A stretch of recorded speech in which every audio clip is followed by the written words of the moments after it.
Kubi Dora, my sister. Thank you so much. Kwame, Techi, Dasi Bebre. So I join here from wherever you find yourself. Amidu Sule, watching us live from Afinia, Jerusalem. Comfort Usu, from France. Okay, thank you, Comfort. Mashak Coleman Tete, Ohine Dodu. And so Yadamunina say, Nevia say, Munina Mabeka. Enyo John Goodman, Haruna Mule, Yadamunina say. Okay, so quick one. Mame, Antisa, influence, Ansah. Yatwa ye Jumadi no so. Na the woman and say, said no me recuse me ho kakra from commenting on a year MPP a demonstration. To be honest, me drew a kwamuno na me drew awie inti bana na say meba inti sa enka me pe baby tina kakra because esa ohwe wakoma yi na ankofa asem bia amreo yeah me anya nan say ya na me nim se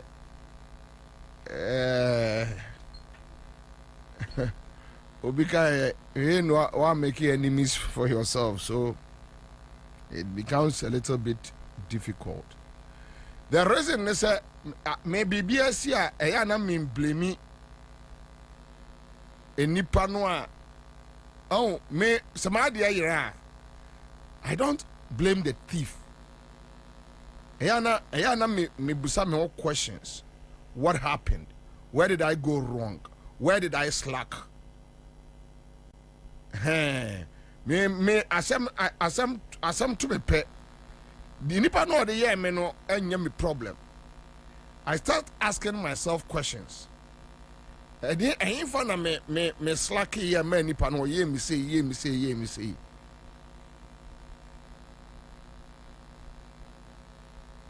Odi ase.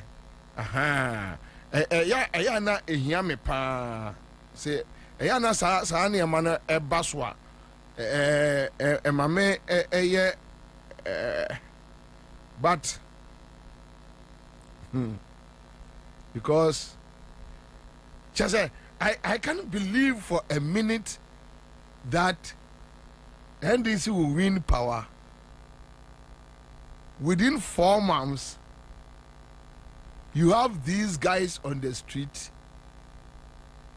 Within 4 months, you have the National Youth Organizer of MPP telling John Mahama will make sure Ghana becomes ungovernable. Within a short period,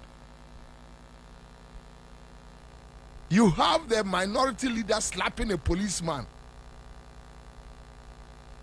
Within 4 months, you have the MPP led by Afenyo Markin say Ombebu Supreme Court to die. Then Crawford to die chief omo. Within 4 months. Abra just about 6-7 months ago, you can't do that and go free. You can't. You can't do that and go free. But regime biane said you see initially no I thought maybe some of us ya gna way tribunal the same thing they were NDC for adwunim. I never knew seriously, to be honest with you. Last week na many MPP ni bi din komo and I'm catch and say my sorry pa, but I never knew that there are serious friendship in politics that embolden people to go wrong and they don't care. Yeah, naminim. And this whole position namete. which now I doubt, because the kind of Enyema Ekufuado ne Bawumia and MPP for a year or more within 8 years now. I some of us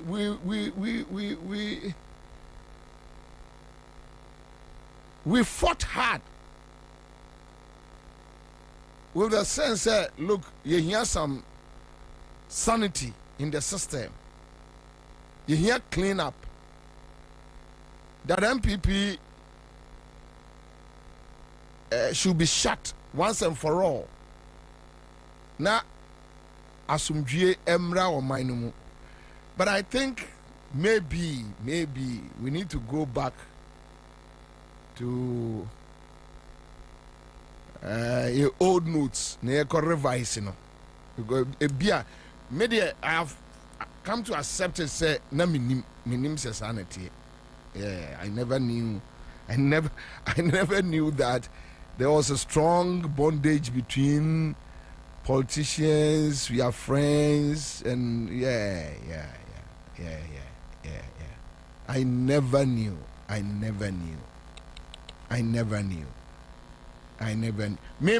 Membo game that.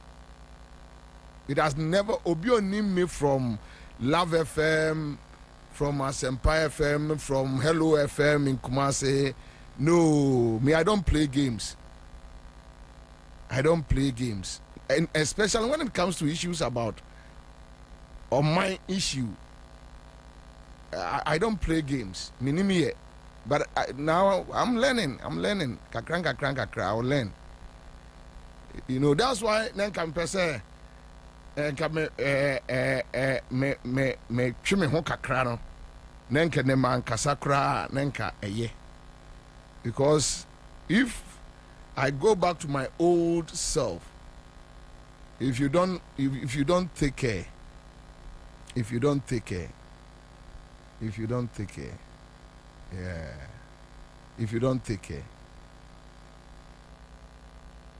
because just 7 months old, it needs 7 months. Because when you have a minority leader,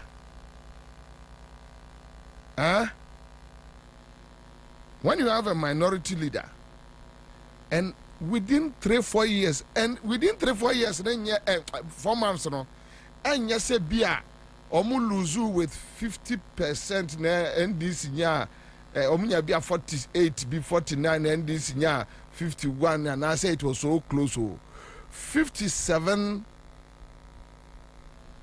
38. Then you have this minority leader too bold to slap a policeman. Yeah. You have these people feeling like, yes. No. Just 5 months, 6 months ago, you can't touch Jubilee House crying Chamo, yanya demonstration.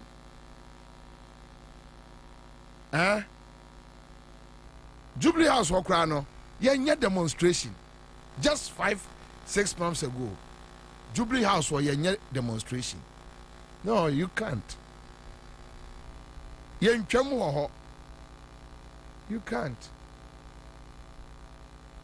But that's fine. Because, one, say Obibechem ewo Jubilee House. Say demonstrators before. And you're unlawful. There is nothing illegal about that. And MPP in opposition, still I will be Ansah. I will insist there is nothing illegal about that. In the Saka chairman say, oh, you're resetting. And your man illegality no today. And you make sure that those illegal acts from the government will not be repeated. I'll go with you. I will agree. But slapping a policeman is illegal. It's criminal. And this all catch them. Catch them say you are doing resetting. Resetting. They say anybody can slap a policeman and go scot-free. You are a fool. You are stupid. You are a stupid person to tell me that. Between Oni Abua and Sunsria Bianim, just say, would be who Ansah Tia Bianisha Wanum. Ansah? Ansah? Ansah? What do you mean?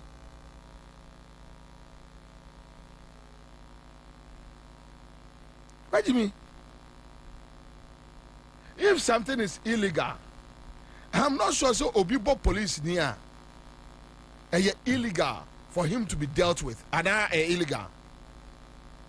So Obi Ekochem demonstrators Ekochem Jubilee House or marche around Jubilee House. Even with MPP time, MPP will position. I would disagree for NDC to stop them. Though they did to Ghanaians. Won't mean ya only say a covered 8 years. Won't mean ya demonstration for 37. Yeah, you don't cross 37. Even if you anymore arise Ghana, your first demonstration problem omni enya your first. I said na ye betwam woni fie anymore ansa na akwa your friend say Kimbuo e de akwa parliament ababa be pie Jubilee House. No ye no kro so monte ase. Eni kwa say demonstrators efa Akufo-Addo fie anymore wonima because near person almost see fie ni nkyere Accra Central. Yes, you ever see you buba and say yes.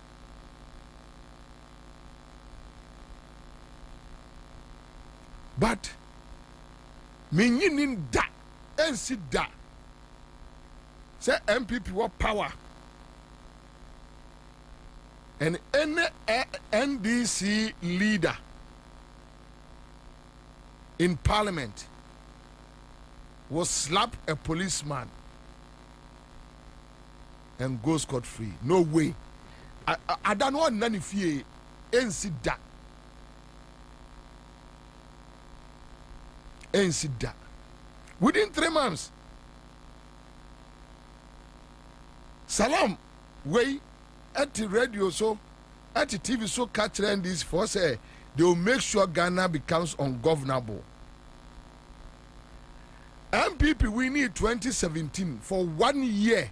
Na NDC ntimi nkasa ukruma for 1 year. Even ye group no, ebi dwane ye. NDC leadership bebre kadem. It took us that time. Enana muntie FM no. It took us, myself, Listowa, na Satan Honto na a host to, right? Emsa na a Honto. And a host to Kwajoya Boa, a Charles McCarthy, na Mugabe de Wadum, Ukobo mwa by 1 year, Ansah na Oba. And these leaders need to break them. From 2017, later, Sami Jemfi Ebeka ho no munya enyino as a national communication officer. Later on also ETC mu, and that was where NDC discovered him. But the core NDC leadership no more academ. No more academ.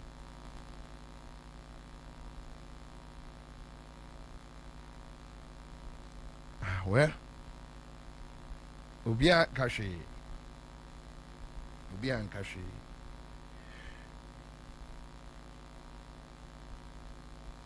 Okay, almost say ma enka.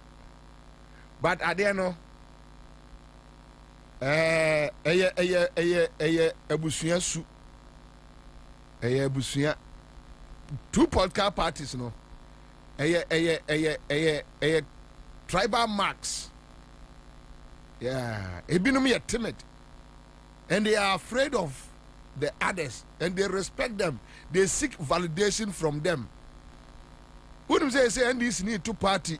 Now say wa man people for ma wa just any party ni nye.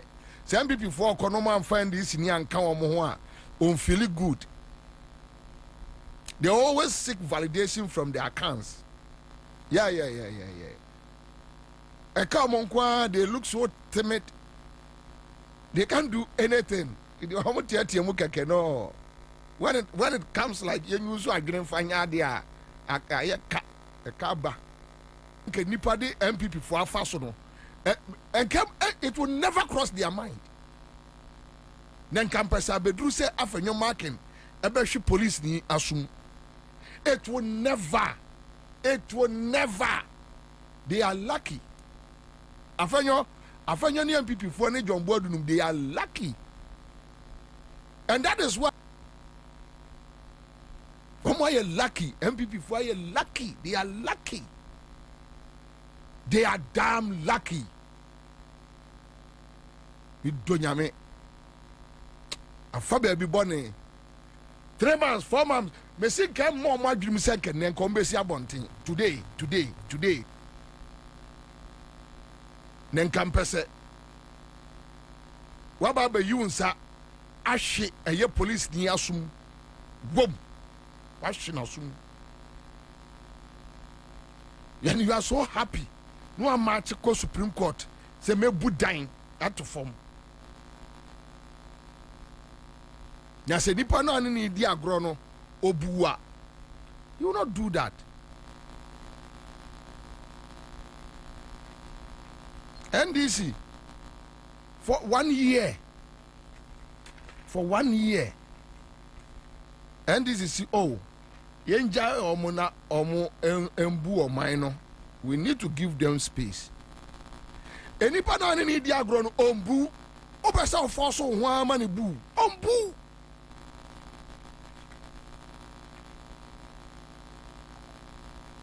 Anybody need the agro ombu. You want to still force yourself say ombu. Why? When the person show you disrespect, show him 10-fold, 10, 20, 30-fold. That is where the person will sit down. That no.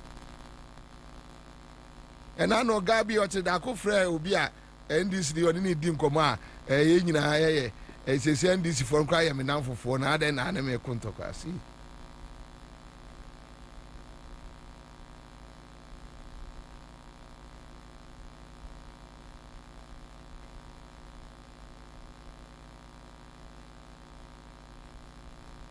Nti nipa no ono ya de na so hunu say as a adwene no insiso a at any given opportunity na odidi watem me first but na mentim ne ma bebre ase within this 3-4 months I come to understand everything say ma tibi bia ase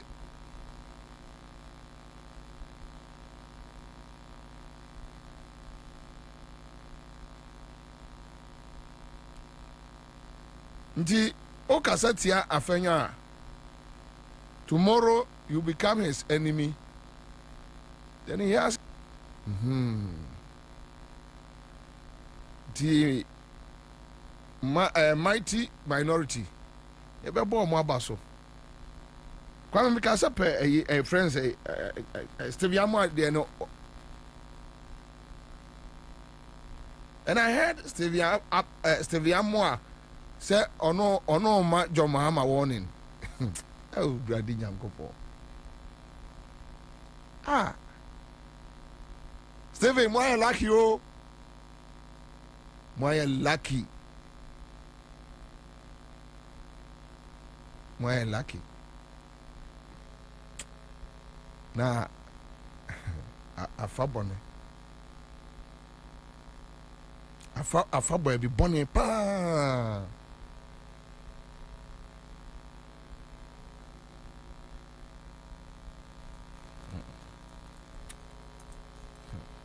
because ade na woni patrim se kwaya de mba fa so okroma mesin kan simu enka man pipi trimu da se na pa won besi abontin Allah today afenyo ke nipa be ye na de ama afenyo me se enka be politics be funu no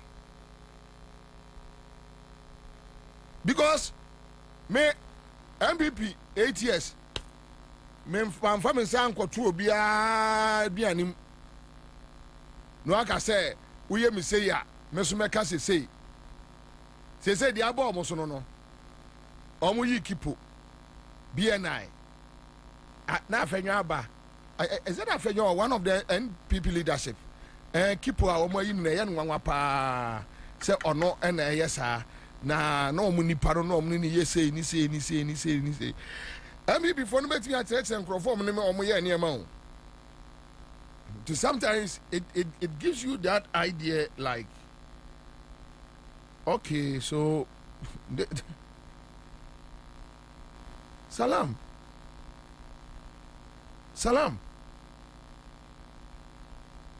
hey now people winning who dare you so back at Kufuado say Ghana will be ungovernable, and you see when him at the cry koso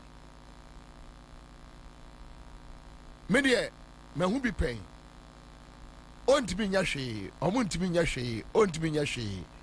Some of us 2016 NDC eko opposition no na ye wo ho ye ni me crazy ye 3rd month yes swear atamios in 2008 9 January March 15th and then the MPP here almost first press conference. One time say I almost start on first. Almost to me I consistent with Dede Sayakum meals. Kum meals we are no 10 years to John Mahama. Say your president Bekano Korea. That time some of us near we have access to him. We kept on telling him that chief and Crawford way young Crawford, we know how they operate. Oh, they can't do anything. Leave them. That time, na me ne the late Ativo onyame for the currency. Na ye see radio station e wo Global FM. Na me ne Ativo bia hey madam. Krofo way the way am show omo no. They are finished. They are killing themselves. Oh, leave them. Shenisa masre. Enti NDC co opposition 2016, some of us near we saw it, and we can see shadows at play. Jato anyafe, oh Jato anyafe, Jato anyafe. I see in Ghana history, sa onyashe, oh Jano, on to me nyashe, Jano, on to me nyashe, Jano, on to me nyashe, a pine.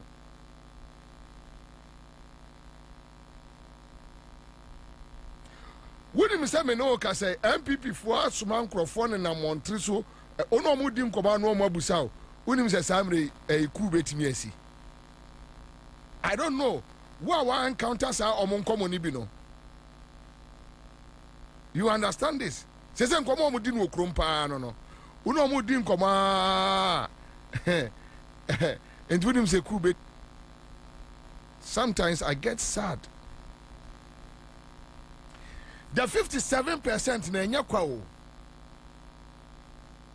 The 57% na enya kwa. Na enya joke. Enya joke.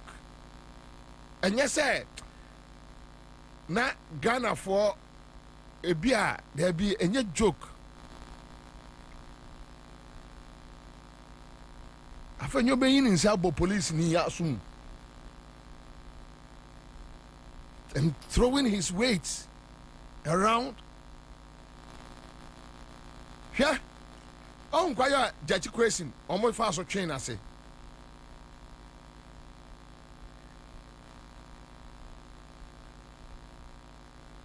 Yede ani bre. And a call your friend say asin north, right? Yede ani bre. Na call asin north. Kwame, I'm telling you, myself, minimum obiade. I know about Listowel, I know about Honto. And as I was saying, not a single NDC leadership in ye one city. Say Bobie mo ko eyase asen north. Ye de ani brother sisa ye niema ne ye backs boy ye chi. Usia chief by na busa no. Ye di ye kotra krom obe 1 week me boa. Ansah na bato ne ba so. Na ye go krom ho. Ye kwae no Central Regional Chairman. Ye ko ni fie once. Se na dokron no ayo sadie yo. Me dig dokron. Oh 1 week o. We stayed there. We fought hard. Omunya jachi question. Ekwa yom di jachi question fa so no. Unim sakasa ni et bebreya. Ombese da na police were invite afenyo. Si atra na no asem eno anu no. We know the end game. Samia esanse me minim dachi asem ntino. Eya na me nka dachi asem. But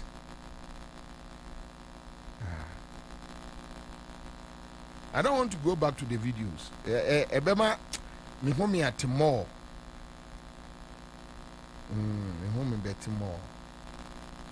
Akwabi ya see a friend Coca who said there say police ni bi ono demonstrate ono be bu police ni no. E wurade Nyankopon. E wurade Nyankopon.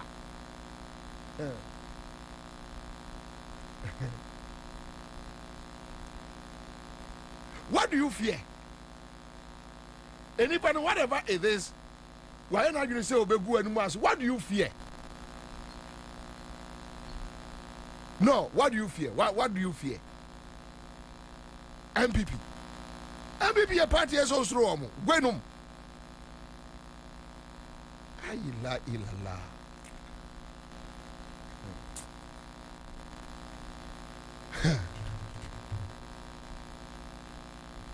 Say coca or no coca.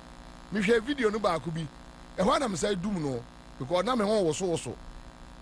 Obabo police ni bi obabo bono. Hia, ya kwa rise Ghana. Unim the police for the boy boba. Boba den no mo hata no. Ya no mo de boy. Former President Rawlings Kasimbi was when the enemy pulls a gun and you pull a gun. That is where you sit down and talk about peace. Afenyo marking, Pasiawi. This foolish boy, Afenyo marking. This foolish boy. Bibi anyame Tanzania and this need the address Afenyo marking the Wisco. Oscan so what? Pasiawi, Pasiaboy.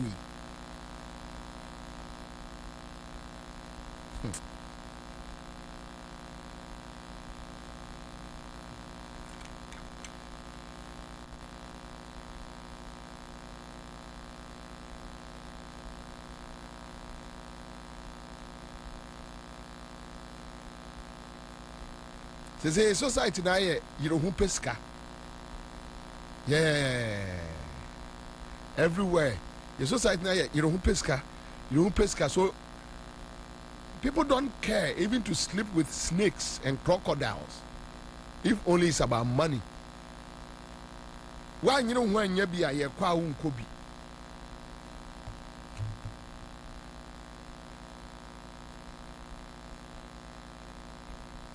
Mami susunka na nkofa asema amre me.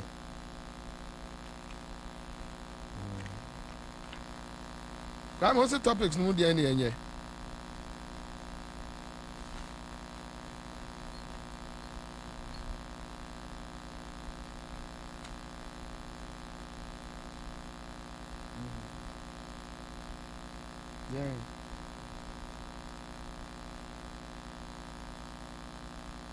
And go for me, no one be Baba Baka and was saying another demonstration.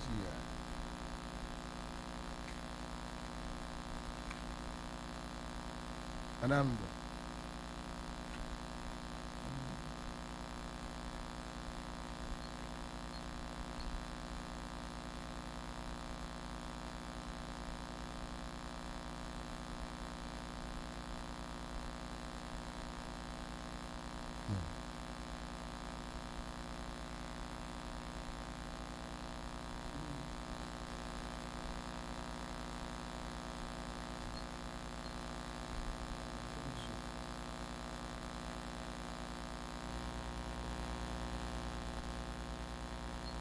after your marking.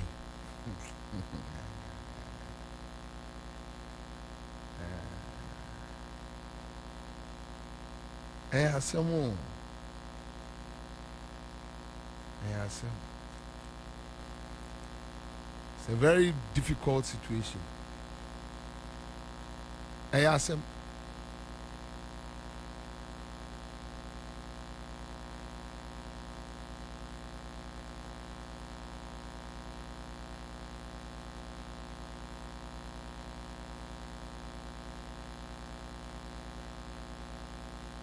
Kwame, yanya dollar no ne mfa nkyekere ye reka kre.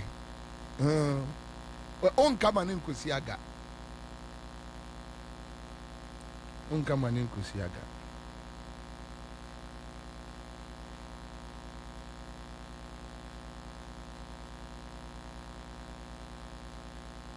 Ayasem.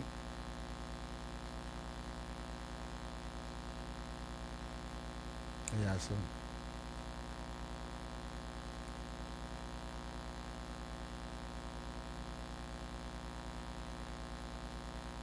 Asem said one never bought police in Yasum.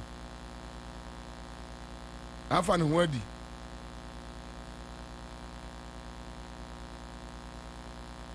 Next time,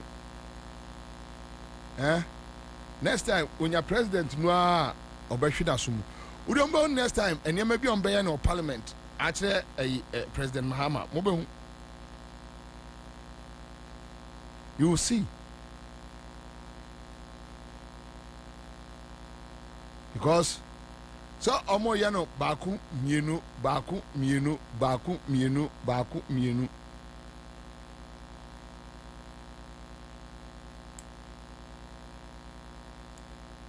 bedru ho. Oh Maria Adam e bedru ho. Ubonsa joma manam ombe sari se amankrofo apare na bo. They did it in 2015-2016. What do you obehu? What do you obehu? Omo kekaba. What do you obehu?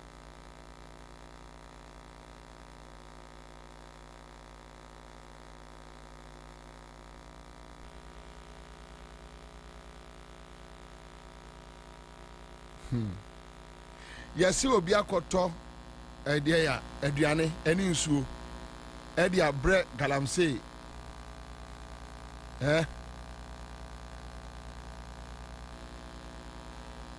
Odamu say 2 weeks. Galamsey demonstrators yesi obi akoto nsuo dia bre omo.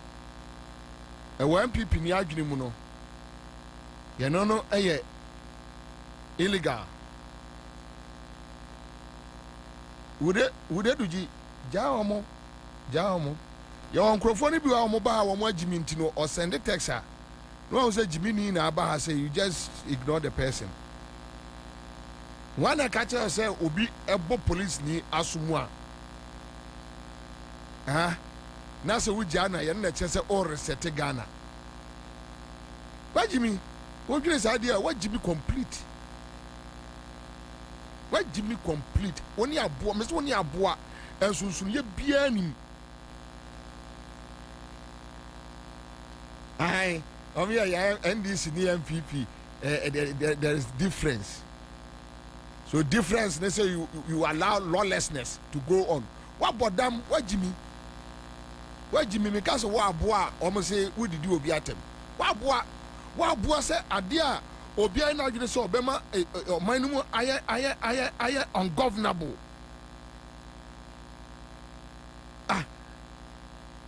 What do you mean?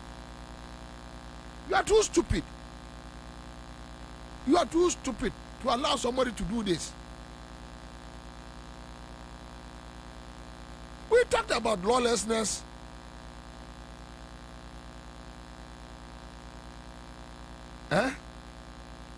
Lawlessness here at the Abakwa Ghana for to about 8 years, your friends say, Ekufuado.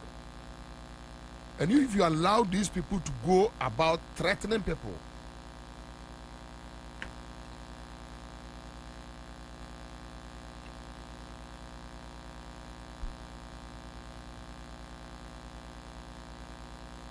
come mini bibi on the dollar no when video no there you see the more who share video no and it's seven stick house and wine one in omuma and now was seven was the country your mama general pa say yes your mama ni awo sticker wo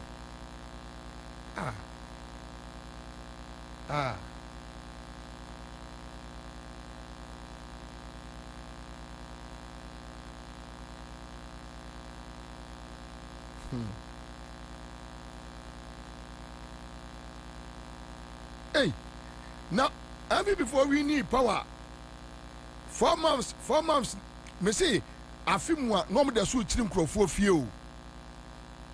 Who fear no more ba, near Babo Keke. Me on 2 occasions, and on before me free fee. What that? Me government appointee that. Me NDC 8 years or Mudia, me knew awesome. I don't know what happened. But the mere fact that you are even leading.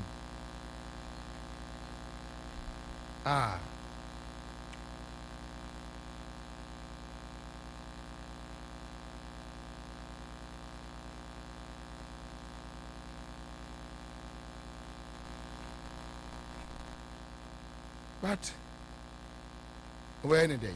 Anyway, let me leave it. Let me leave it.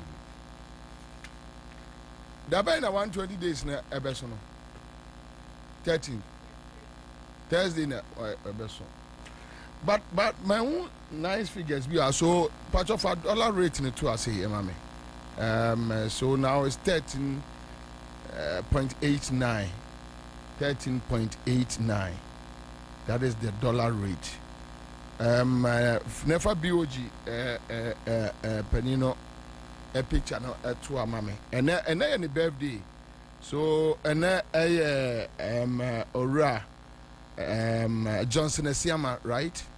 Ora Johnson Esiama and any birthday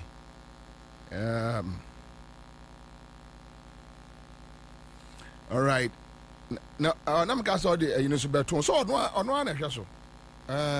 so another Ora Johnson Esiama a birthday, and on behalf of Class Media Group, Accra FM, Class FM, CTV, Ho TV,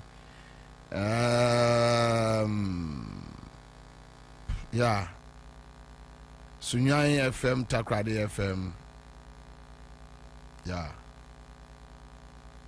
Yamani Trinkwa, Yamana Yiku. Emani Trinkwa, Emana Yiku. Tiene Bibia, Resia Matimen Cabiano. We wish you happy birthday. We wish you good health and a peaceful home. Tisa say, Kwame, dollar, yasi MPP for say. Jomama cause of financial loss to the state. Other ya, Omuni and my wabru children, so almost send this care and also. Almost say and also.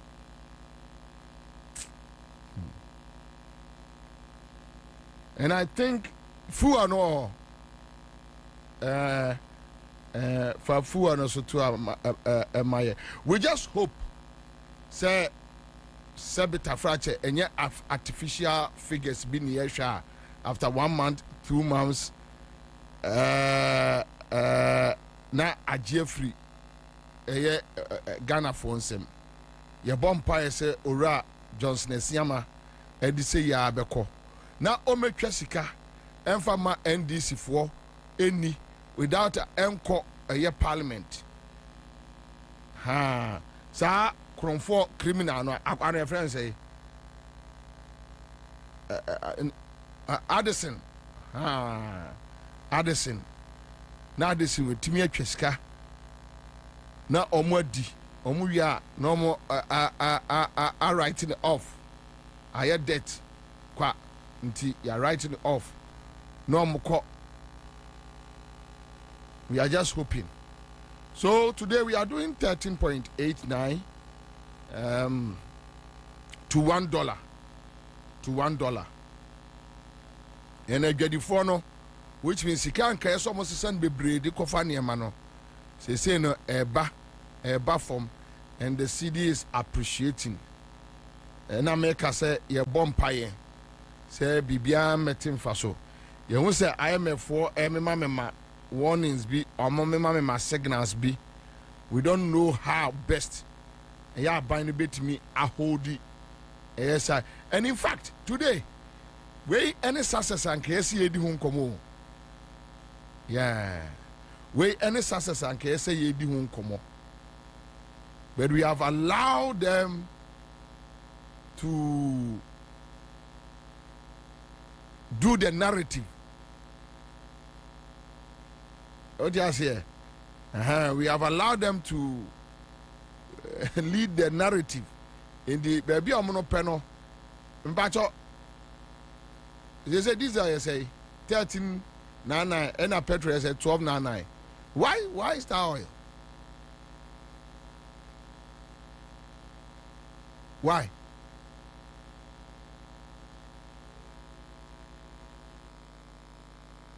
Anyway, so also a year fuel.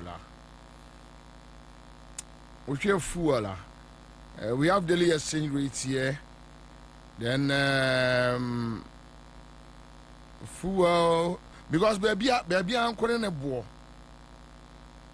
Yeah, baby I'm calling a boy. So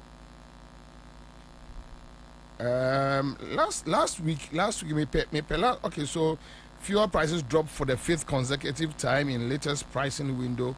Last week na me wo figures no I say na this week so no nyame adom esai echo from kama nyame adom esai echo from but my enko dia ye fuel no nkomo embra ne enko bu say no so ho asem. Obviously when the city is appreciating, showing strength, according to omunim de no say enya insunsuanso papa ewo ye fanwo eso enya sa enya insunsuanso papa wo ye fanwo ejumadi ensem ho. But then we should just ask what is happening. I am saying no so na me hu say market price no world market no the crude oil now by $63 per barrel. If say figures no writer ma mene minua Duncan Amwa enkonkodia gro enkomo on a penia order a year COPEC ano Mika COPEC a Chamber of Petroleum Consumers. Minia Akwaba. Minia, my mentia was here for us so enumerate. Now, me pacho quick one be who be binra. Minim sesana etia. Almost say no a year fango crude oil no a cost $63 per barrel. Is that right? Amanda, no crow. Figure near right. Yeah, figure near right. 63, but it came to 61. Now previously, I say it was around 73 to 78. That was our range. Okay, so quick one, straight to the point. Now, you as a day in and day out for the past 2 weeks, you say, oh, wana, ja, Muhammad Yaba, self you are not a coffom, and I'm out for any aje. Is that something we should expect for quite a long time? And I say, we know, just for shade, and I'm a bassa. What is the government doing? Yeah, it's so different from before. Commander. No cray woman no. Menim baby at 2,000 a doctor, PhD, case or work, but only a year the Bank of Ghana governor. They seem to have the economy within their grips or grasp. Into things are looking okay as it stands.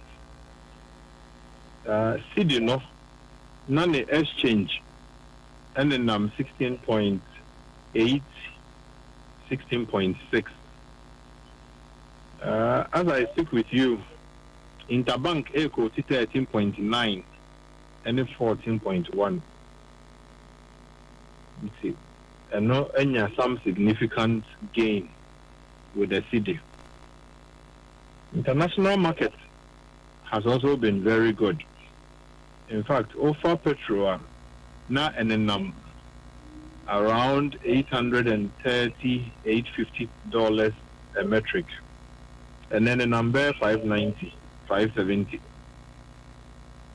a year. Again, offer diesel. There were times across it 900, 930, 910, and then also the number 640, 650, and also here. Thirdly, your kind budget are buying Ansah a tour for American petrol. Although Nancy Obekaya, me no new penny Muntaka, honorable minister, Eja. Do on the course on the non-course. I think I have a 20 and count petrol. We disagreed. Respectfully, we should not be in a hurry to pack or load taxes on fuel. Okay. Because the fuel no a coolia, and no or mine move cooling kakran, but said only and 10 times are but a coolie. Now the bust and boom pressure now will be from petrol, a boa, obesori, a juada tumu, a fiada chain, meminida near the geo public holiday, and near the 20 pesos are better so. You are not getting that effect now. The contrary is what is happening currently. And that pressure now economy ni benya. Anka petrol, sorry, a better costro. Now, drag the price of goods and services, any BBR upwards, There seems to be some reversal, and I think that the handlers of the economy seem to have a complete grasp on we indicators, Obekaya. Now you will be quite unsure. 9 days, you may be normally a year, at least between January and March, dear. We were contemplating the now finance minister, so to a point now T-bill rate, then I'm 28, and then I'm 14. Now you just say a 9-day wonder, but may agree, Commander. But say, when you sure say one day it will come back and bite our economy, Commander. Just say yes, the handlers, particularly Dr. Isiama, particularly KCL at force and almost two knows a PhD for it. I did yes, I can't. I did the alternate cost to the economic gains now, or more recorded now, no. until say it is be a sikebi and no makotam no more good system anymore, but it will come back no. Obi eminante bibia so as an observer and an industry watcher no, there was pessimism. Say hey na dey baby ye na CD a free area 16.8 about 16.5 about 15.9 or chalebi besan kosoro the yenye enti there are people are not sebe omu dollar na omu kra no ka omu nyemu but and then no there's been a sustained reduction in the cost push for dollar no it is I hear now the compare dollar or chrome now every day over 16.2 are there 16.3 16.4 no? Yeah. There's been a reduction sustainably.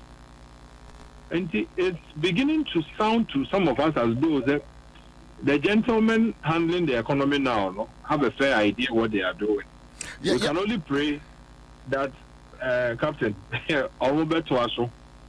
now the cooling Ghana's economy experiencing currently, no, as far as fuel prices are concerned, no.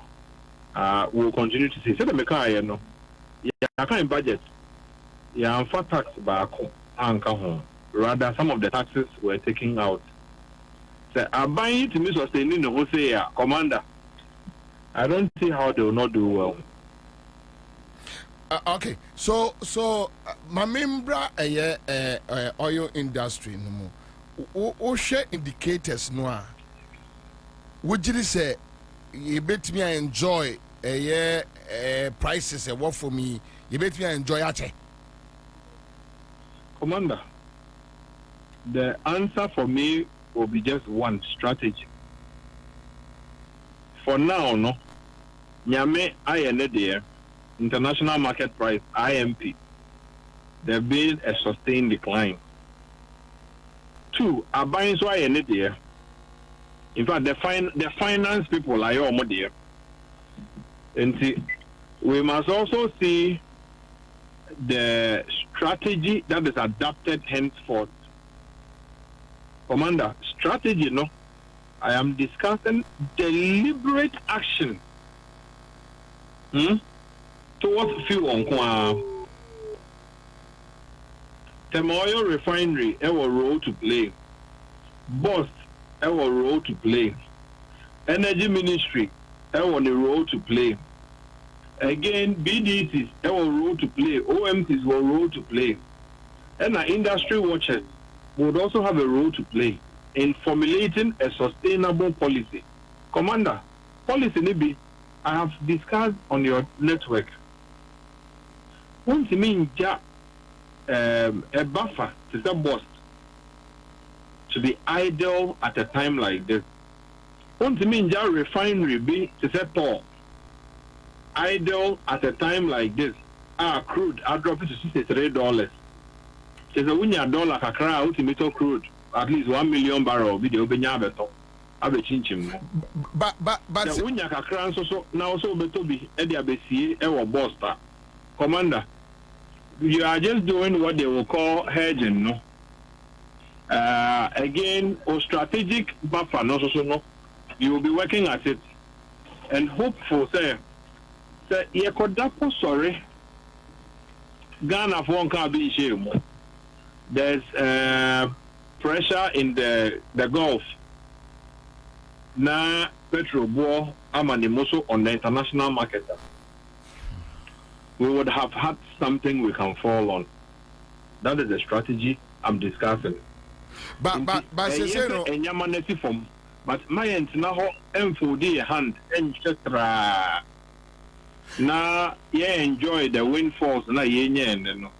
Then Ochina sorry. Now Israel and the Hezbollah way and Ramit is a Houthi Yemen way, Miss Albi and Namho. Yeah.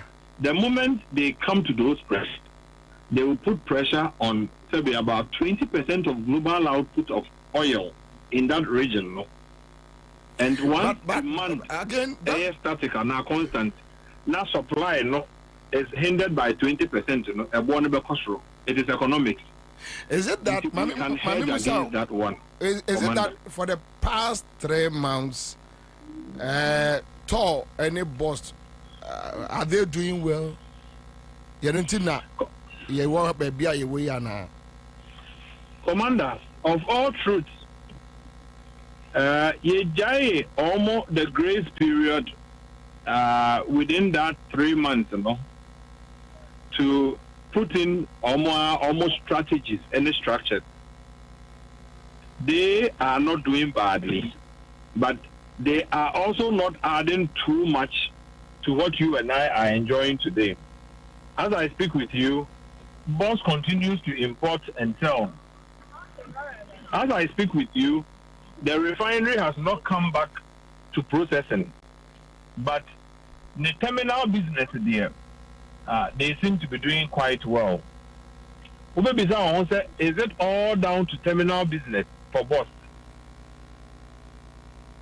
Their strategic stock position, no, and almost 1 liter every amount. In me discuss strategy, no. One of the things, and I'm saying, will be to enhance Boss the competitiveness, not only on the market, sport market now. Yeah, but as far as all store be is also concerned, you know, because Boss, it's Mr. Obi, a commander. The confidence it gives you and I, you have no idea. The confidence it gives the BDCs, you have no idea. The confidence it gives the OMCs, you would have no idea. So, oh, be crying or Tonwa and Fanny or Tony cheaper because on him the pressure crab Boss can come to their aid. I see. And the strategy, we'll need to look at it. That one is very significant, but the gains now I'm making no, and your fluke, and yes, Obi, and the Tibaby now changing my FDB. The economy itself seems to be doing, I mean, quite well. The numbers don't lie. Again, the fuel pump prices too would not lie. Numbers, you know, again, you know, the pumps are equally looking favorable for you and I. We can only hope that a better sustaining the home, or we'll put in place a strategy to at least sustain the gains now you're making. Well, said the kind of and maybe so was say yeah dear Monamu yeah were actually and he said your mum better muafano. And I think say you know yaniji and Friday ni say me call a year work for dia na kakra bi a me toye na share the amount and baby ade me ko ba ya en kan no entesa at least me here no na me check here no chese me nya be 200-300 bi wachi because be ye fan say 3 months 4 months ago na ese me nya be 1,003-1,004 and san ma fill me tank say no 1,000-1,001 can do, which means eja ma save be 200-300 bia you know so e wait me at polythene bag a hyemena ama me de ayade enti ye beda mo ase opani nyame hira bebre so ne akasa ne Commander better say na machetie for bio na demonstration uko bi Commander now yeah demonstration for the aim and now we demonstration what Commander for this here Pacho you say but that's it, Chief. All right, so that's it. Live Accra 100.5 Citizen Show. So we are doing. Your friend is saying, a fuel dollar. Yeah, some that Ismaila Idrisi would Eduji and Omomo a page in Yamamuina Kwaba.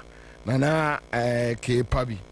So, Nyame Yadma Thursday, 120 days of NDC in power. And Utie, Enyema,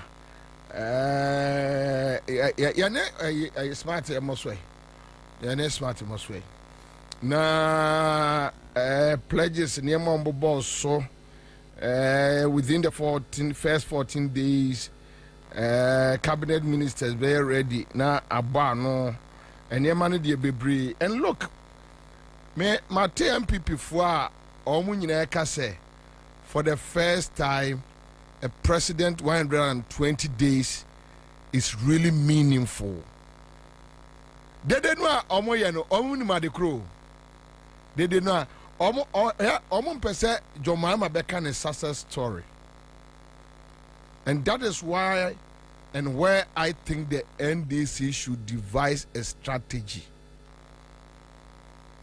To ɔmo no mo bɛtwe wɔ saa deɛ wei ho saa. Enti nneɛma a wayɛ no koraa no, then they start create nneɛma GM no ma yɛ within 20 days no. Kwame ɛho. But also NDC, they are always focusing on achievements. But when it comes to political strategy, I don't know. Me 2000. I have stayed with NDC from 2009. Not only staying with them, NDC I am my first political friend in my life. And me the way omoyema. See kasi enya juma. You can never sit behind a microphone and talk about NDC juma negatively. You can't.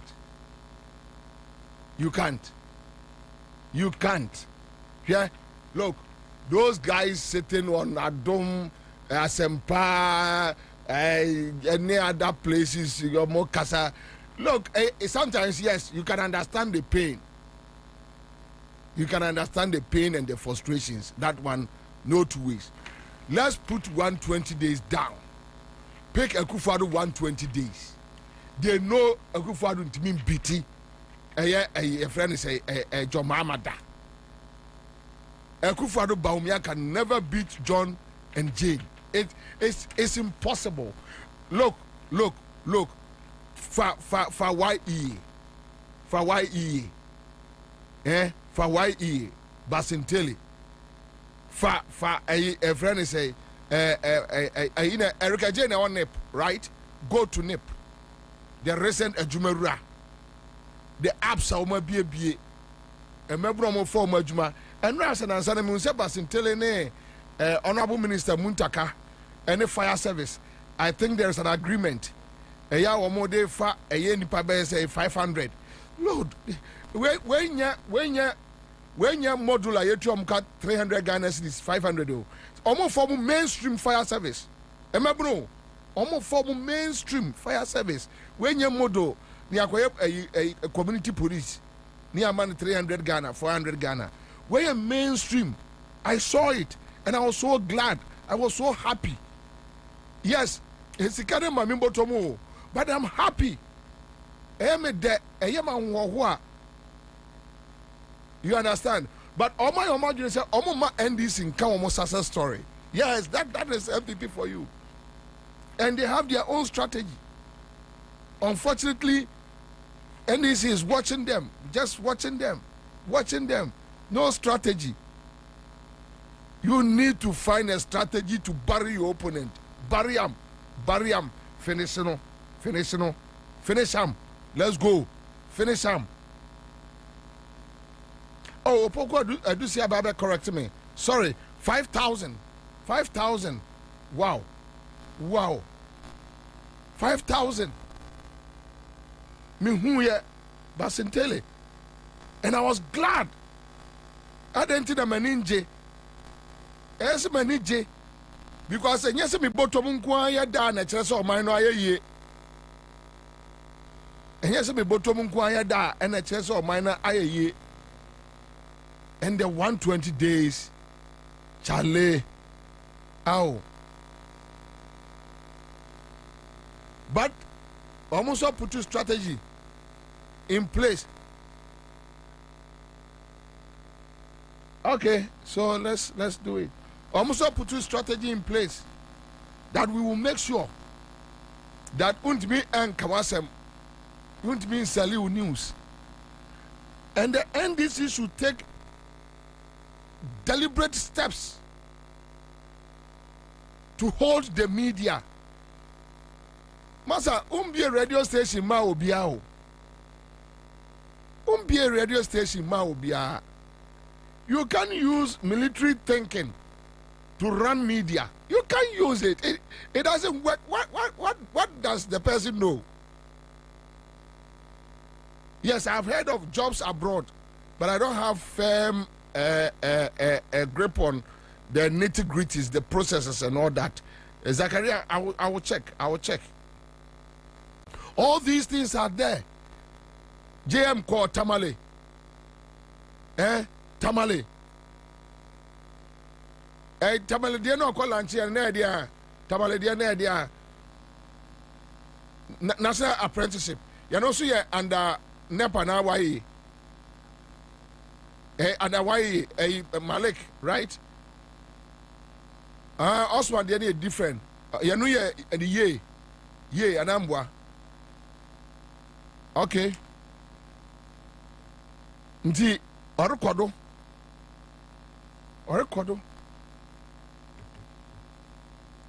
Mamene Mira Musa Dankwa, Executive Director, Global Research at Global Info Analytics. Enim Komo. Chama Kwaba. Pacho Bokode. Adon. Good. Chief Weather, Mamma Musa Semiasania. Pacho, who free demonstration in Binebe? Oh, Bobie. Yes, CSUs ever come home. I'm okay. Tinam Castle Kobe. Oh, that's.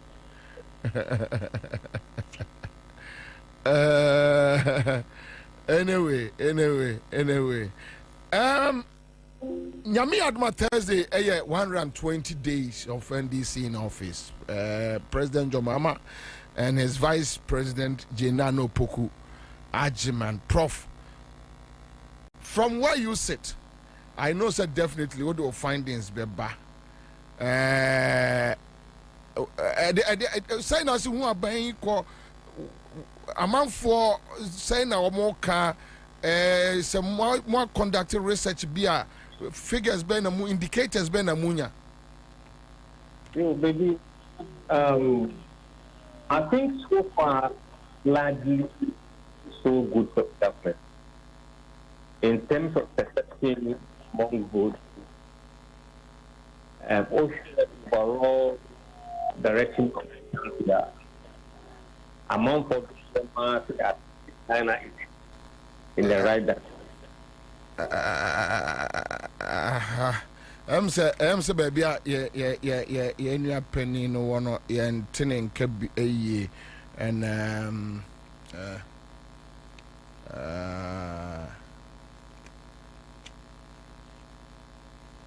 saying tinning Kwabena, your friends, Prince Brown. You are too focused on the MPP. That's your problem. When you say, "What baby?" The mother cry easy. When you, yeah, now who met you? Now who met you? On Tishy, on Tibeli, full soldier. Now you ain't yet reading yen problem. We know how to monitor a system. So okay, this system, this is the temperature. Only the crow. You know the politicians know without that almost. Yes, Bobie. Okay, so it's better. Pacho. It's okay. Data about yeah. It decide kind of what maybe a number. A pound year to an asset with the 62% say I feed it be a nominal a year. 26 say and yet 11 or 12% say Omunia doing Massa Persino.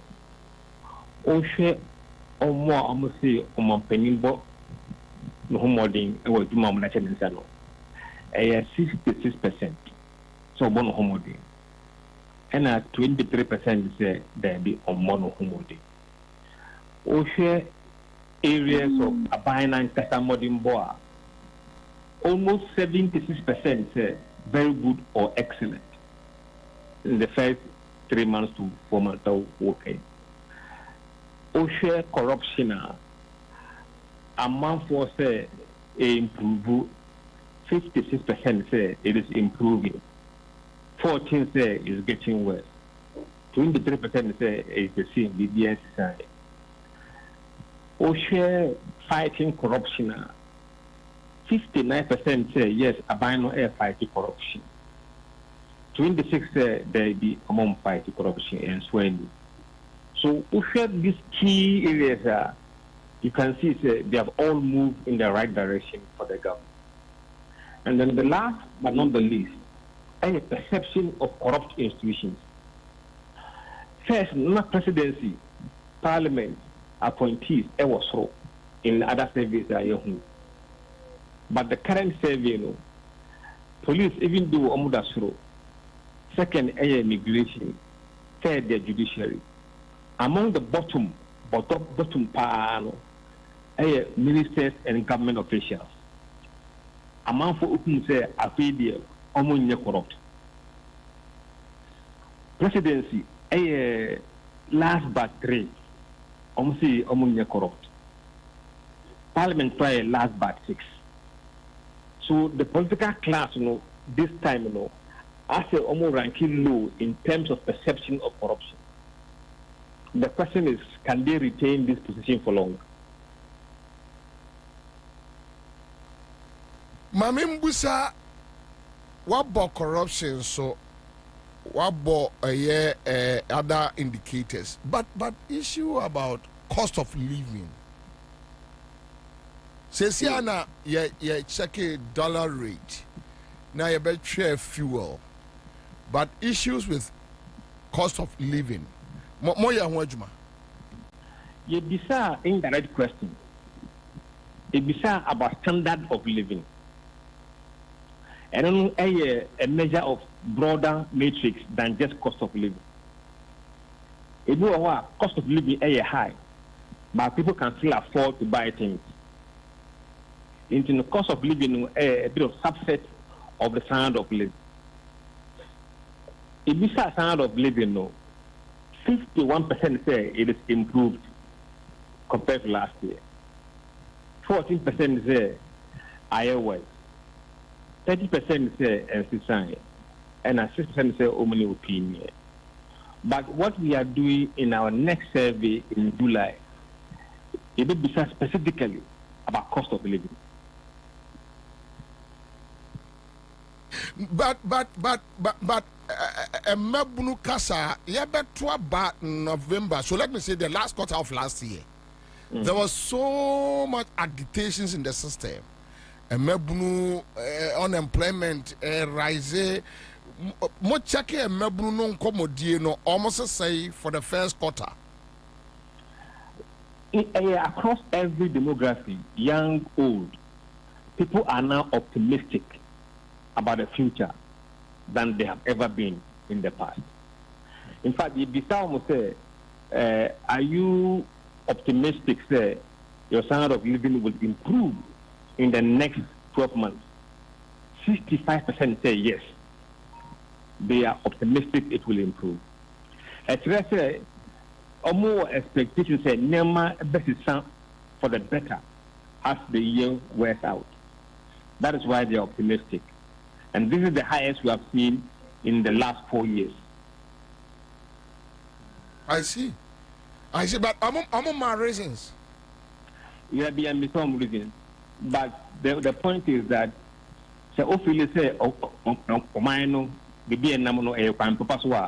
eventually it will lead to lower cost of living going forward and higher standard of living. And at the time, now even petrol prices and the CD was at the highest level we've had it. So going forward, we believe that numbers will improve. But do you see sustenance in all these indicators? You have to look at the fundamentals and what the government is doing, and other reports are about. Now, the key drivers for foreign exchange stability.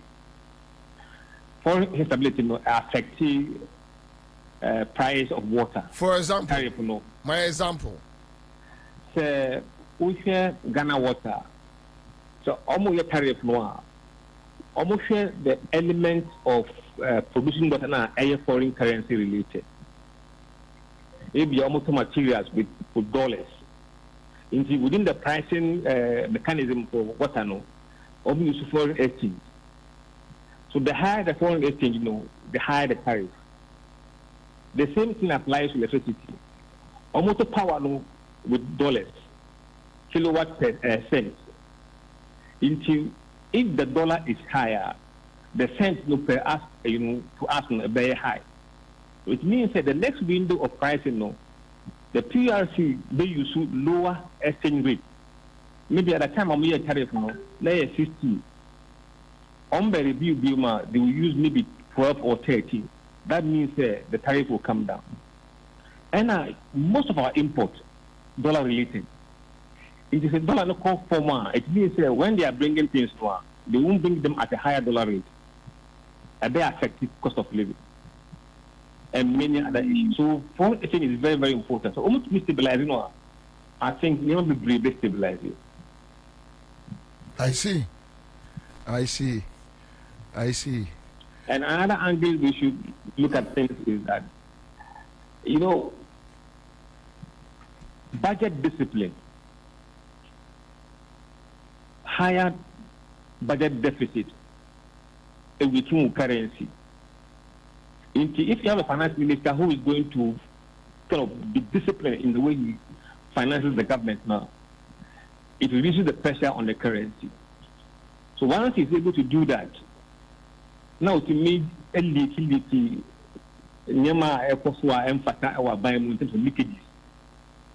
I think things will stabilize. But Ansah na bekono.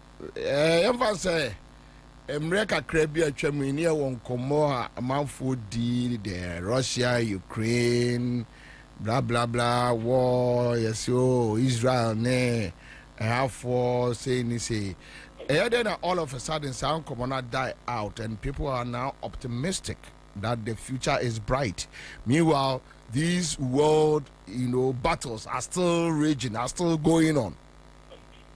So there are two things we have to mention here and be honest with ourselves. Sometimes, maybe during Iraq, Ukraine war, now yes, also every Ukraine and other parts of the world that are more involved in the conflict. So, you will try to diversify yourself away from those areas.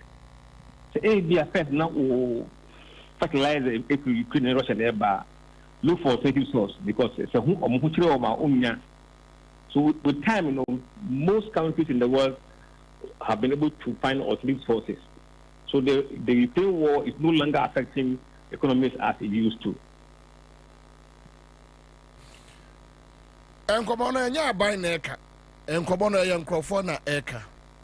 But my membusa is our last question. Ansah nwako. And it does what with the way a binary has started with the 120 days. Thursday, and a year 120 days. Do you see hope? You see, Bobie, I always try not to speak my mind, but to speak for voters who we've been speaking to over the time. I think voters believe there is hope. When we're talking over the phone, on social media, on TikTok, people have hope. People are more optimistic. They are worried because of the way the CD is performing. You can't win all battles. Both almost over this kind of bar. Now, I say, and Sophie, but what happens to be they say it will affect our cost of living. petrol will go down. A lot of things eventually could come down. Price of things could come down. Inflation could fall. So for us, I need more hope than worried about say the currency is falling. Now you get to let. Aja, I cry from the citizen show. That's it. Listen me that. All right, so that's it. Live on Accra 100.5 citizen show. So, you go so I didn't come more, mommy, and Emma, Honto Akwaba. Agra. Boko there. The Akani. Good. Now, what else you say? You to me? You said, at Ademi Pamia, me declare ye, and I see go on my main share and co baby at times me boka. And I'm Pamie. Until my shamandi. See, no, I say, Quatriqua, a cardon couldn't get a grass and castle be a woman quay. Yes, I know, Parker, and castle be a moving quay in Nemum. So be my man and a papa a mistake where you move. I uncle Fumu who said you told me now on Nedia. Madam, is a baby, your pa. Eh, a baby, your more you pass it and I don't bear. No, what year now? I don't want my beja one when you are brave. Yes, many brave. Say, oh, my beja. Yes. Hey, hold on. Meet me for concert. I may have a my favorite song. Nanko for the and you know your own. Yes. Now you used to go for Sunday for Sunday, which is what to be that. So you're both favorite song, pa. Now, and Crawford Crane in Wassa, aging a Jumu. Namia, Michael Jackson.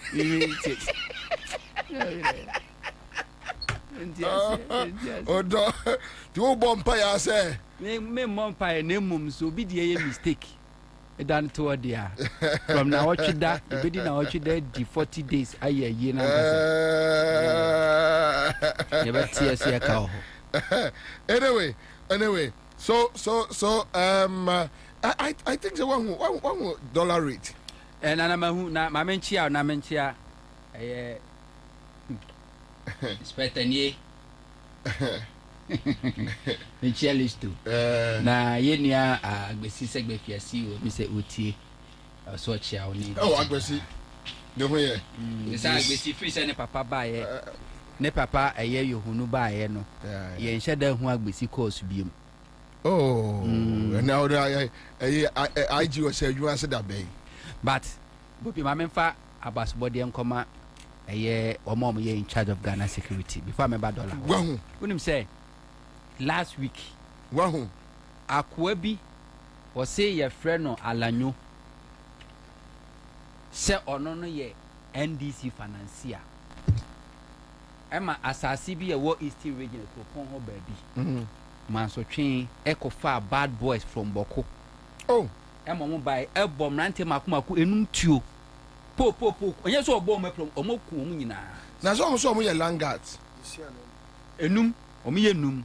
But they say omo wonu ye langat. Me anope na mete ho asem. They are not langas. Oh. Omo ye no odwane kope ba bi sheye. And now we say IGP amiate no. He has men that he wears almost uniform no. And no describe almost say omo ye national security for. Security. Ebio ono de yachini. De yachini no. Owo men na wa show omo uniform. So omo ye national security. How do you name some of your national security? No, yeah, Juma, I know your presidential staffer. Anna, or damn you come, Sani Panum. Now, any Panum, no, I think it happened on Friday. Yeah, last weekend, yeah, last weekend, yeah. Maybe to Kwabena and Nana, me who ye. But I'm saying, depending on so she says, a bit come. Nana, so more langas, crown. You don't have the right. You don't have the right. You don't have the right. No, so, Johnny, IGP.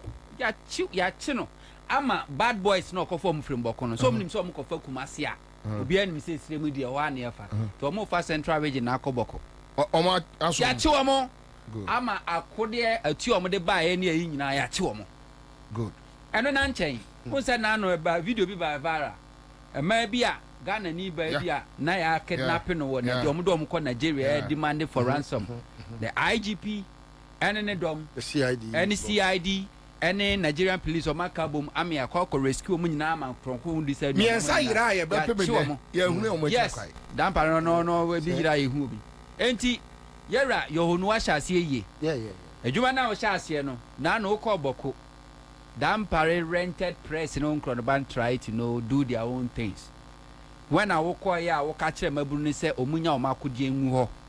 Na se do recruitment they be a recruitment ya Accra Kumasi we make sure say e bi be ko ho no so anya opportunity na nkofo twisting and say oh we more special recruitment yenim wa sha se ye na koso ye na Kaswa Millennium City e ho so Langard nsam no e wo ho Kaswa Millennium City Langard nsam no e wo ho o predecessor na ne hu bo mu pa ntina nkrofo di nsamfo Kaswa honom ekunkum nkrofo fom hu di me pa cho Yera Yohunu ma wona nsi ho na koye adwuma na back most guy in your friend is saying see your friend Alanyo Alanyo ni di ankasa ho but ni di adodo no adi nim na Alanyo but I don't have his picture. Oh, I can get his picture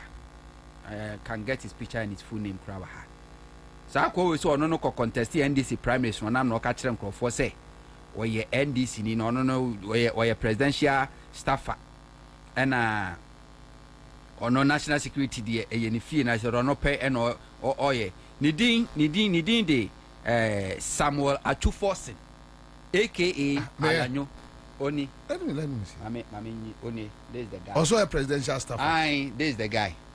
When I'm at a point also a NDC financier. When a finance NDC. Oh. Omukwache no you 1 million. The bribe almost say 1 million or be 2 cars no asa to fee their mom. Ni tikura na yeso manku no. Oh no. You know ka say my jirene den. Oh.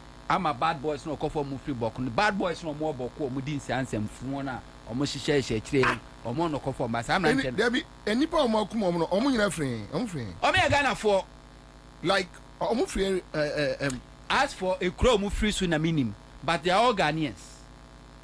And I'm ranting or rent to or more mudo mu free boku ba me di ewu ni wie ya o mo fa a central region akoboko because only some kofa kumase de oba letting at almost so. Any akode na show mo nyina no. You all the people pictures now you see. Oh, that's one. Too bad. Enti mo Obia send us so the Alonyo. Alonyo. I don't know. Na. Oh. But $1 Sydney fuel no. Ene 120 days no na all the ato force ne esiama. Ene IG. Edi we are there near you show funny. We a crash will say a crash no. Oh, him no. Say a cran be one alcohol no more. You were mad dear. And the old man mad dear. Now say Daniel, I do see boys need free a brew. Oh, the attorney said, what I know. I didn't want to speak to it because I don't have the blessings of Akunya Kesi. Oh. But what I know, they say, na nyama boni bi koso in eponym. Na yes, the mrantie enkohwa de. Nana I otobo. Yes, jankosi. Oh, nti the mrantie a omo krom ho a omo koso omo kohwe de ekoso. Ni nyina ne se nkrofo afuo asase omo ye san winning. Omo se wo sa anwea. Omo ye san winning wo ho. Oh. So omo ye san winning. The same thing happened and ma botiano de anybody san winning. Oh. Nti unse san winning no omo kwaje ebia se bepo na anwea ne wo so a omo di a omo afa ne se asase ne de omo ntoye na emum anwea na omato. Na emum no ukotu anwea se e wo processes e wo so fam. Na we mu no omo de atutu asem ne akentina wasem na ekoye.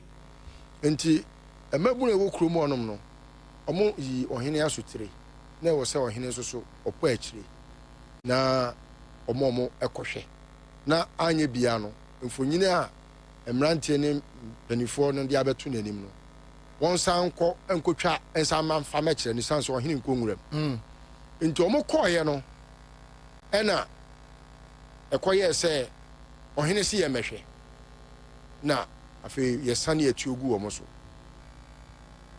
nti me kura de say na me ka say omo ye 6 nipa 6 na so assassin kan ewo ebri hono me odin na me refi kakra. So the issue no is about this guy and the Ebri traditional yes authority. akwa we say asase no a omosa so anwea no o say eye ono ne dia ena akuafo no omonsa ase wo ho aye se omufo no e di petition akoma nana ena nana aye se omun holding on kosi se omun besiesie asem na wie enti edemrante ko se omun hwe make sure say sun win ne enkoso kosi se omun betna asem no so no ma settle ena no ko e no so ne national security ana no instruct say kill them eni ku mu nyina owie no dwa no ko hye bi akufu adu kro e no free that will oh kameka sa lonyo de lonyo oh no dwa ne ni woti sapema na ne fie wo oh ano dwa ne ye ekwohye chebi me hu video na anope na me hu adwiri me pa but na me nim say o details come from so I was thinking like oh enemy the Sunday penny bi kura oh ya cho back to the dollar anti pacha monfa example for me and samfoni ngo oh ya the pan mfoni atona ya bo abaso ekura me kan agofa me mu crazy na hokwa hwiti mu no eye baako na omo de dua na achem sei enti akire ne ye ma na animu no eye mema na brai wo reja na no so na one oba bi a chese beka so cross on pa onu nu rem na sister nu rem ti brad to nyina no ye ne bibia gentle se da bia wongu ni hwani mu ase na nche no be fufuro na sa kwa de be se na ne to ate o bom papa da o se masa body no ta body Ready? Body ni o say wa se nyamia o ba be se enti we fa cho wonfo ni ngona o ma ya de mo ma so china bi o ma nyi ni ye ba. Ato Forson is just doing a fantastic job. Why? He's doing well. Nana, me say MPP won. He's really doing well. Nipa o two MPP for as a political strategist no. And me say be we Jimmy Chain, even the leadership of the party. Now of course more harm than good. Mahama elusu 2016 election for close to 2 years. Mahama and criticize it and comment anything about the performance of the government. No, even the NDC leadership were quiet. Even what I say, maybe I mean Chuan Minia, Mr. What I say, many leads to work or car, once some crab, Elko General Mosquito, Dean, so I didn't know. I'm going to say, oh, my cardiac. Now I'm opposition. Someone allow MPP for no more a minor. Say ya okay ya. TV3 4 reporter on camera. The President Mahama koye event bi and a TV3 reporter approach and say like konko onka bibi emfa de ekoso o ka chance will be to Ghana for because aban bi abaswa there ya international communities o mo na hwe say sumbi be ba no nkro no ba no ne aka che so na opposition leader so gives room the friend breathing space. Yes ma de wa ba no on to na niama. Enti President Mahama between 2017 to 2018 he wasn't not on commenting on national how the government was messing up. Who were opposition? Baumia and you 2 months ago not criticize the government. MPP are opposition. Less than 4 months or my demonstrations in you.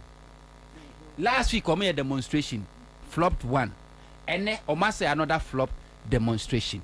Now the issues are MPP raising. First, almost galam say.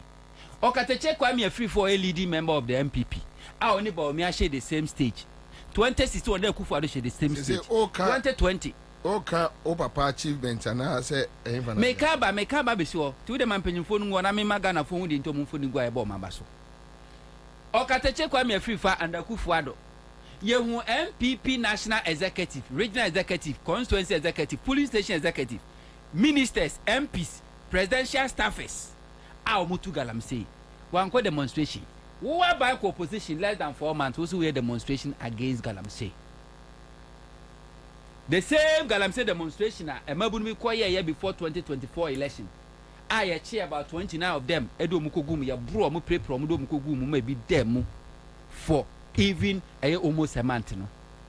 and I will call demonstration. Thankfully, because I dampare na ye IGP na yohuni na IGP ntino. Na no katache demonstration mu koye no.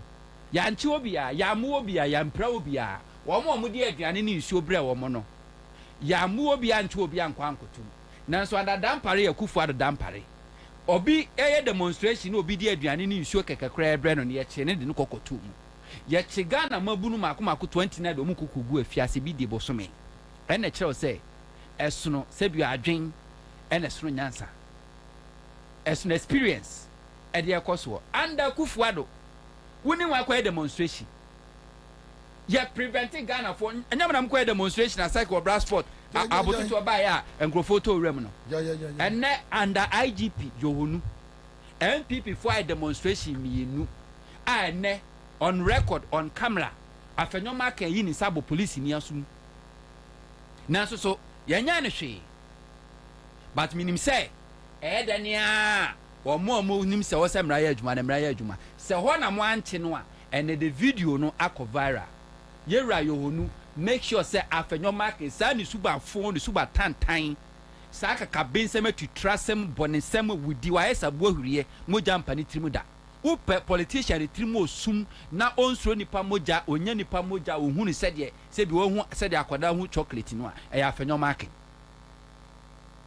sani suno de te eye okọ we ni ba de oye authorizing crofo ewo honom no enne wabo police ni sutro on live camera me paacha samwanti no a na se obi kobu police ni a na eyemo police fo no ana mama kwan si ya sort police officers ni emfo omuni because afenyoma ake a kire kwan no some ye demonstration said demonstration about water minim say ene beba so say get to kunu and am a demonstration e ho beba ho but talking about the dollar what ba betina Ghana kunya so 8 years e wo mu 96 months ene wo mu obefa dollar from 4 Ghana cedis o kono na e almost 17 Ghana cedis Ghana 4 year de omo beye empire omo bebo enho akom kire Pentecostal and charismatic for sorry empire omo bo nananom nsa omo yie said the dollar beba from ni nyina echi no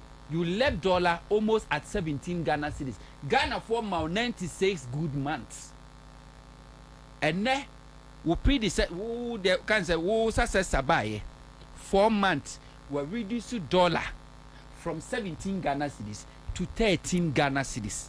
What it means ni say under ato forcing any esiama every month we are no dollar no mu reduce omo masote e depreciate by 1 Ghana cedis.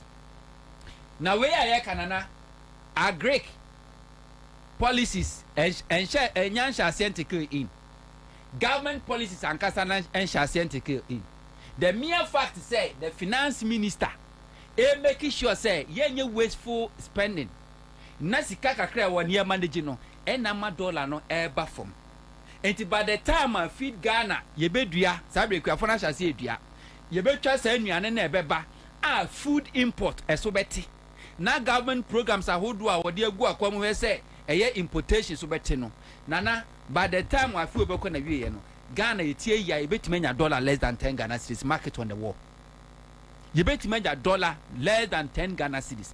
Something that went to me for 96 months annual. Obi edi just 4 months. Yes, Jumawe. And the Kufuado petrol to me koya meyeto 1 liter 18 Ghana cedis. 1 liter 18 Ghana cedis. E koya chemu ko do 22 Ghana cedis per liter. Yeah, 22. And then liter 12 Ghana cedis. Liter 12 Ghana cedis. Projection just say a back from this year, and now $1 no a year 13.8 no. By the time a numerical coach and Ubun's the best are dropping. But the question is it sustainable? Yes, that is whether a sustainable and I say not sustainable. Say Kufuado buy no ultimate free 4 Ghana cedis and or they buy 1 Ghana cedis within 4 months. And Ghana 4 born abaso. Akufuado about ultimate reduce $1. When Timmy reduce $1, will be by fire just 4 months. What is so 4 Ghana cedis? I mean, the 4 and 1 in how. Now your position, I will call free about just 4 months. So where your political strategy now in Ansah, what do? You keep quiet. Now what train? MP before so the more idea.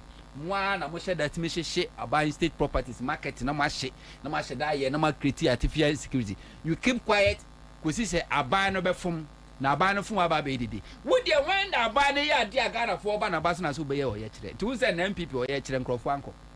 Because in Jimia, Nana, what election will lose you see it from 137 to 88. What we need 2020 election with almost 500,000, and then what lose election over 1.7 million votes. We party for more say more party for or more and unto about 2 million.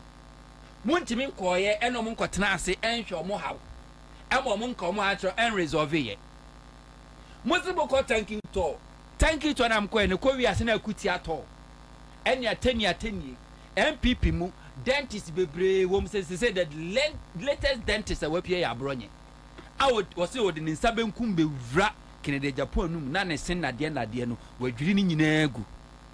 Say due to a through the thank you to ya discover another a year dentist from the MPP which is abronye. Mon kan ye mo party ni de o se make a demonstration. So your political strategies are you wait.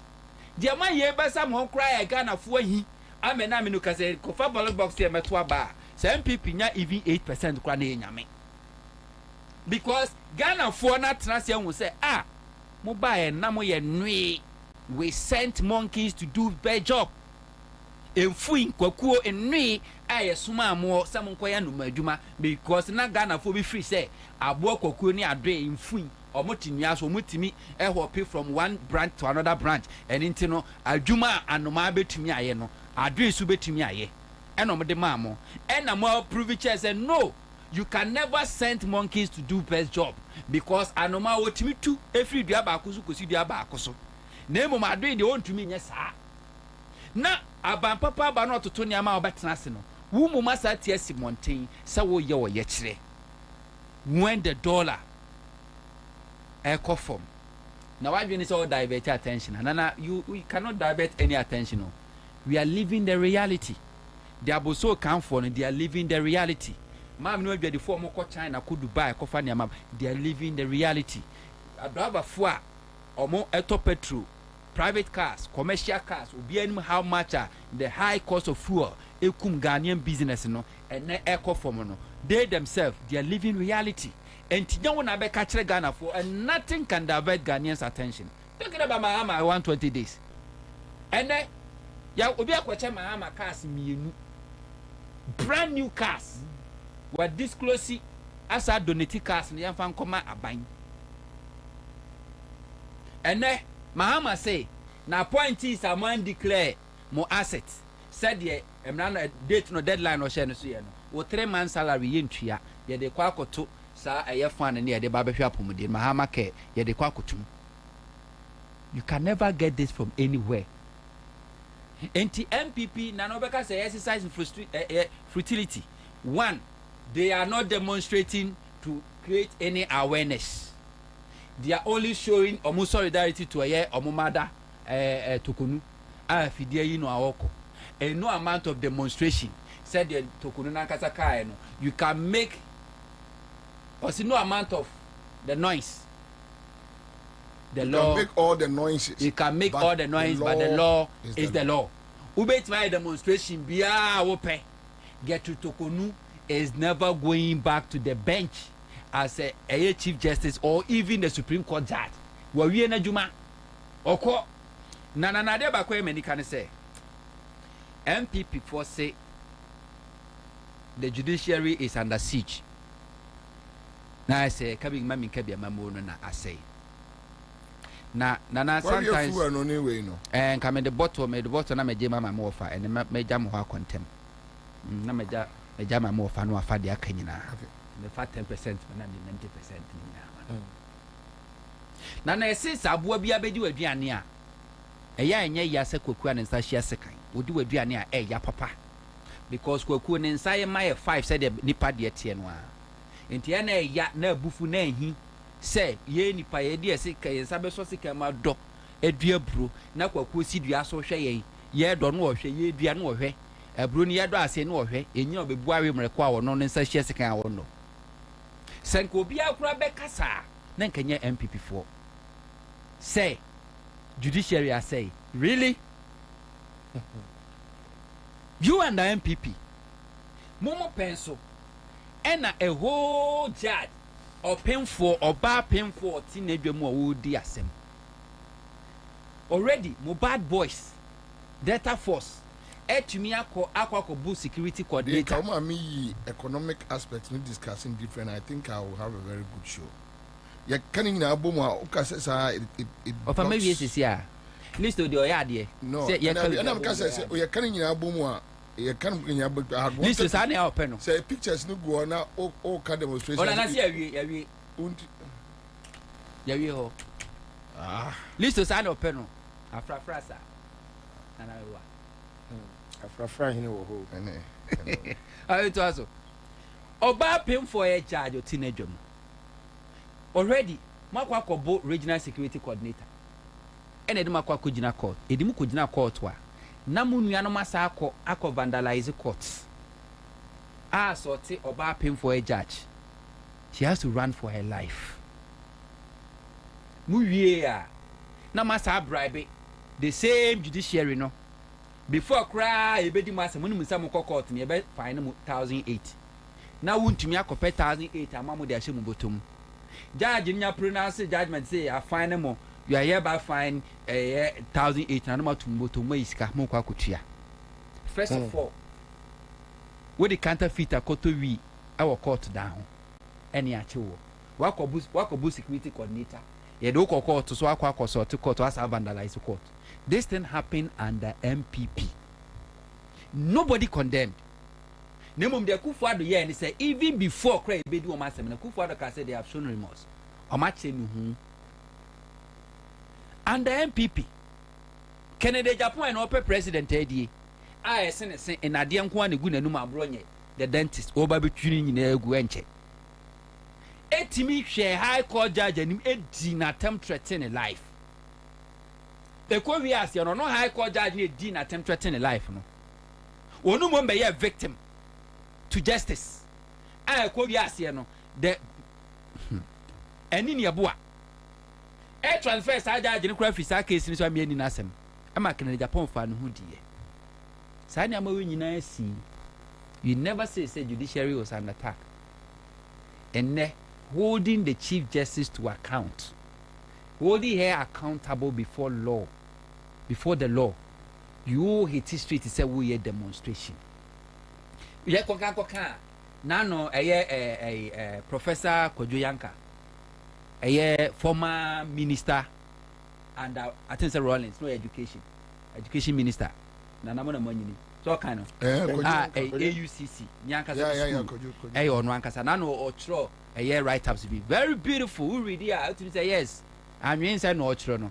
But Prof, I disagree with you. That's more can you answer touch not my anointed. Because get you to Tokonu your bar. Now you set a bad precedent. Prof, I disagree with you 1,000 times. Yeah, go and read. Oh my God. Say get to Tokonu your bar. How low?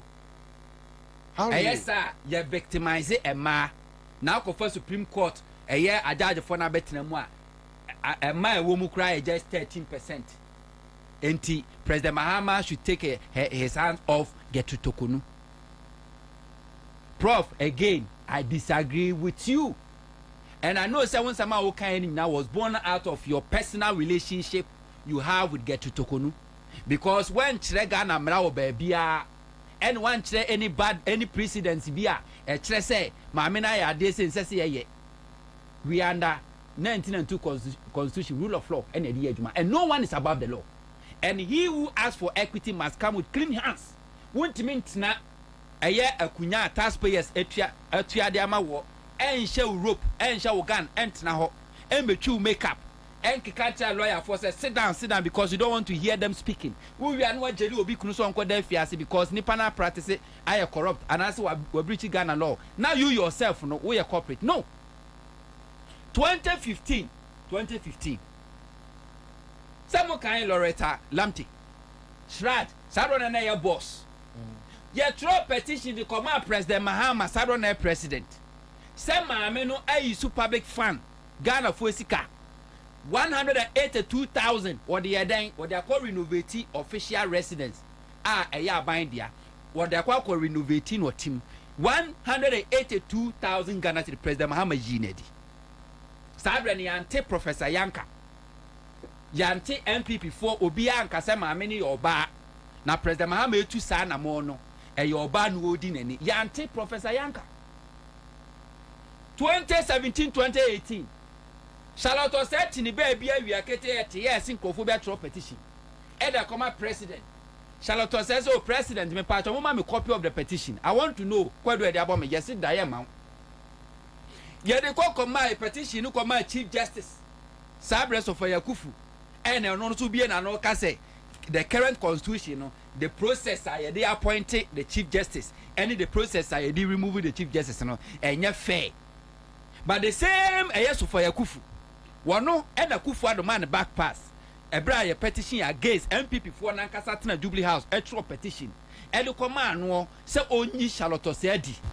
When Charlotte say, a requesting from then Chief Justice of Yakufu and all talking about fairness, no. Or catch Charlotte says, oh, Kawanutum, don't worry, everything will be okay. While many petition be, they never gave her opportunity to even see or witness or even not to talk about providing evidence and answer on another side of the story like the President Mahama and the man get to Kununu. We Charlotte said, Yante Professor Yanka, Yante Wonka, and now say Charlotte said, and now we saw a bema. Yante Wonka condemning that act. You never wrote anything. Ekatre Ghana for say, touch not my anointed. Charlotte say oba, Loretta Lamte no oba. Nina two President Mahama yi Loretta Lamte di. Akufo de be Charlotte say di. One tromubia and they do nua so dia. O catch President Mahama say o nyi sa off. No, say President Mahama taking the hands off. Making sure say get to Tokunu sa betra on ma. Ye ni Ghana for you be pushing for the impeachment of President Mahama. So ma get to Tokonu. No, but it depends on the findings. What is findings? Findings in it say because findings in it say Loretta Lamte spending taxpayers' money 182,000 at the renovating official residence. The same Mahama the Yinedi. Ukofa get to Tokonu on one casan response or try to come out presenter. What yet to say yes. What the one casan about replacing the bodyguard. Emma trip wa a year official no, what diverted the coin unofficial. Emma Ghana is spending 109,000 Ghana cedis. I want the back plane ticket to pay 1.9 billion old cedis. And what she was Saturday Ghana taxpayers' money $10,000. Editria or no casaneba a year per diem. Which was 170,000. 170,000 plus 109,000. Is it not over 269,000? Now, one no Loretta Lamte 182,000 yinedi. Now, who do I be spending taxpayers' money? I will see taxpayers' money 279,000. A year amount now because when I want fair, and I say because when I worship, and I say because when I say you're brought for day. Who could to Rwanda? Now, all the Omanga Tika and the trap take it amano. Because who could now only by money where several years, no? Say, Gosumi be and money per diem and Cabbage just 6,000 the amano. Just because we do a check for one trip, I could chew and in Tinian Ghana, a taxpayer's money is $6,000 and Pianica because what play outside home. It is $6,000. Would you acquire Kuchan Kayaman for money? And took a farmer, may not cancel the response or the buyer. What admit it? And you have been a car, what admit it? Now, which part of the Constitution and the MP before some demonstration? After no marking a lawyer, MPP General Secretary or a lawyer. Acquire said you will say a potra. 1 minute poison. DJ Caleb. Or see a lawyer. Woman in Kasai. Which of them any timia quote the any act of the law or the constitution a kyerɛ sɛ President Mahama criminologist mo the criminal also a lawyer o ma timi akyerɛ which part of the act or the constitution a President Mahama breach aso mo ka nyinaa ɛsɛ o ɔyɛ ɔbaa o ɔyɛ ba afei da fɛnyɔma kekra sɛ yɛnya saa politics of retaliation obi sɛ tit for tat tit for tat ɛnyɛ why should there be a tit in the first place if there's a tit